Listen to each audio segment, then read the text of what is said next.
కీర్తనల గ్రంథము 147వ అధ్యాయము. యెహోవాను స్తుతించుడి, మన దేవునికి స్తోత్రగానము చేయుట మంచిది, అది మనోహరము, స్తోత్రము చేయుట ఒప్పిదము.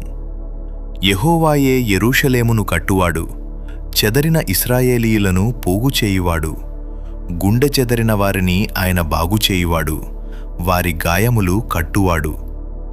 నక్షత్రముల సంఖ్యను ఆయన నియమించియున్నాడు, వాటి కన్నిటికీ పేరులు పెట్టుచున్నాడు.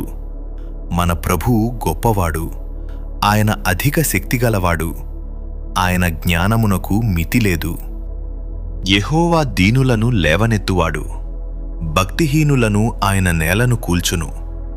కృతజ్ఞతాస్తుతులతో యెహోవాను కీర్తించుడి, సితారాతో మన దేవుని కీర్తించుడి. ఆయన ఆకాశమును మేఘములతో కప్పువాడు, భూమి కొరకు వర్షము సిద్ధపరచువాడు. పర్వతముల మీద గడ్డి మొలిపించువాడు.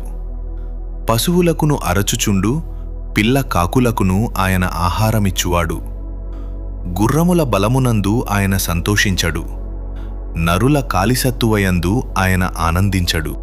తన యందు భయభక్తులు గలవారి యందు, తన కృప కొరకు కనిపెట్టువారి యందు యెహోవా ఆనందించువాడయున్నాడు. యెరూషలేమా, యెహోవాను కొనియాడుము, సియోను నీ దేవుని కొనియాడుము. ఆయన నీ గుమ్మముల గడియలు బలపరచియున్నాడు, నీ మధ్యను నీ పిల్లలను ఆశీర్వదించియున్నాడు.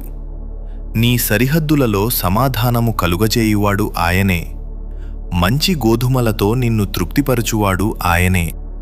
భూమికి ఆజ్ఞనిచ్చువాడు ఆయనే, ఆయన వాక్యము బహువేగముగా పరుగెత్తును.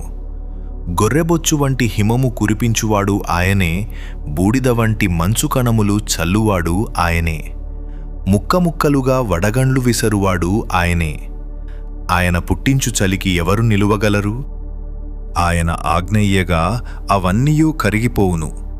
ఆయన తనగాలి విసరజేయగా నీళ్లు ప్రవహించును. ఆయన తన వాక్యము యాకోబునకు తెలియజేసెను, తన కట్టడలను తన న్యాయవిధులను ఇశ్రాయేలునకు తెలియజేసెను. ఏ జనమునకు ఆయన ఈలాగు చేసియుండలేదు, ఆయన న్యాయవిధులు వారికి తెలియకయేయున్నవి. యెహోవాను స్తుతించుడి.